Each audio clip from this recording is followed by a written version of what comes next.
Actually ಇದು chia seed ಇದೆಯಲ್ಲ, so ಈ ಥರ ನಾನು 6 ಸ್ಪೂನ್ಸು ನಾನು ನೆನೆಸಿಟ್ಕೊಂಡಿದ್ದೆ. 5 hours ನೆನೆಸಿಡೋಕ್ಕಿಟ್ಟಿದ್ದೆ, ನೆನೆಯೋಕ್ಕೆ ಬಿಟ್ಟಿದ್ದೆ 5 hours.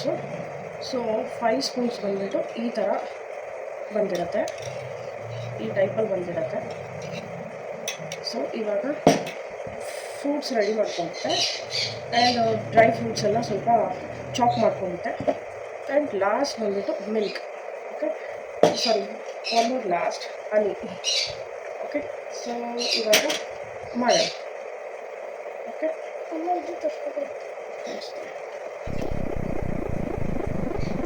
ವಾಟರ್ ಮೆಲನ್ ಹಾಕ್ಕೊಂಡ್ರೆ ಎಲ್ಲ ಕ್ಲಾಸಸ್ಗೂ. ಸೊ ಆ್ಯಕ್ಚುಲಿ ಬಂದು ಮತ್ತು ಹಿಂದಿ ಯಾರೋ ಗೆಸ್ಟ್ ಬರ್ತಾರೆ, ಸೊ ಹಾಗೆ ಮಾಡ್ತಾ ಸುಮ್ಮನೆ ವೀಡಿಯೋ ಮಾಡೋಣ ಅಂತ ಹೇಳಿ ಮಾಡ್ತಾಯಿದ್ದೀನಿ. ಸೊ ಇದು ಈವ್ನಿಂಗು ಇಲ್ಲ ಈ ಸಮ್ಮರಲ್ಲಿ ಮಾಡ್ಕೊಂಡು ಕುಡಿದ್ರೆ ತುಂಬ ಚೆನ್ನಾಗಿರುತ್ತೆ. Even chia seed also very good. ತಂಪು. ನೆಕ್ಸ್ಟ್ ಇದು ಆ್ಯಪಲ್ಲು ಹಾಕ್ಕೊಳ್ತಾರೆ. ನೆಕ್ಸ್ಟ್ ಲೇಯರ್ ಬಂದುಬಿಟ್ಟು ಆ್ಯಪಲ್ಲು.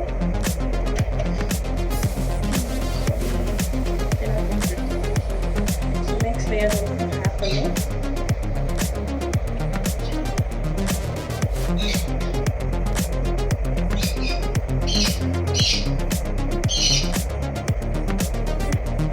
ಅದಾದಮೇಲೆ ವಾಟರ್ ಮೆಲನ್, ಸಾರಿ, ನೆಕ್ಸ್ಟ್ ಬಂದುಬಿಟ್ಟು ಪೊಮಾಗ್ರನೇಟ್.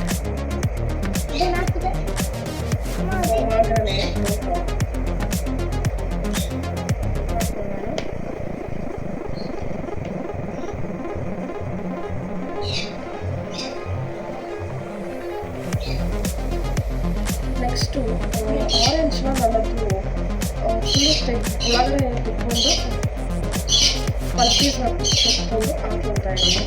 ಸೊ ತುಂಬ ಹುಳಿ ಇರುತ್ತೆ, ಅಂದರೆ ನಾರ್ಮಲ್ ಹುಳಿ ಇರುತ್ತೆ. ಸೊ ನಮಗೆ ಎಷ್ಟು ಬೇಕು ಅಷ್ಟು ಹಾಕ್ಕೊಬೋದು.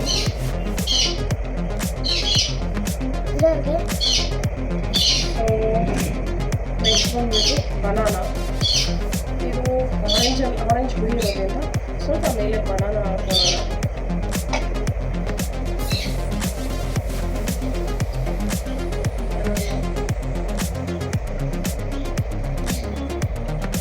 ಫೈನಲಿ ಖಾಲಿ ಆಗಿದೆ. ಸೊ ನೆಕ್ಸ್ಟ್ ಬಂದು ನಾವು ಚಿಯಾ ಸೀಡ್ ಏನು ನೆನೆಸಿಟ್ಕೊಂಡಿದೆ, ಸೊ ಇದನ್ನ ಹಾಕೋಣ.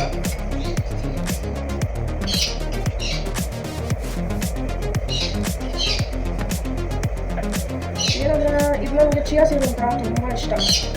ಅದು ಈ ಥರ ಎಲ್ಲ ಅದು ಇದೆಲ್ಲ ಕಟ್ ಮಾಡ್ಕೊಂಡು ಫ್ರೂಟ್ಸ್ ಎಲ್ಲ ಮಧ್ಯ ಚಿಯಾ ಸೀಡ್ ಸಿಗುತ್ತಲ್ಲ,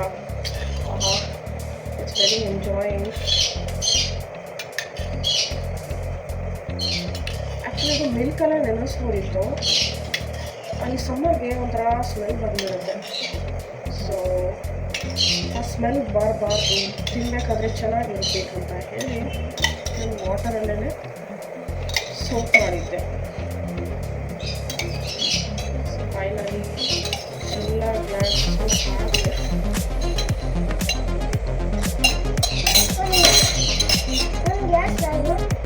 ಆಮೇಲೆ ನೆಕ್ಸ್ಟ್ ಬಂದು ಮಿಲ್ಕ್ನ ಆ್ಯಡ್ ಮಾಡ್ತೀನಿ.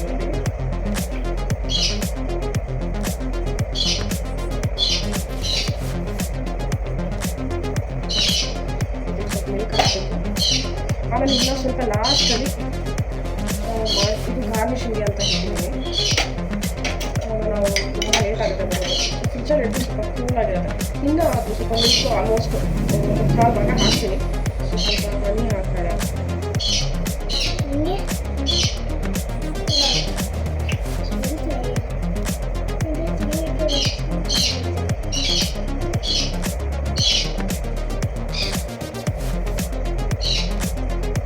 ಇದು ಗಾರ್ನಿಷಿಂಗ್ಗೆ ಸುಮ್ಮನೆ ಲೈಟಾಗಿ ಮಾಡಿದ್ದೆ.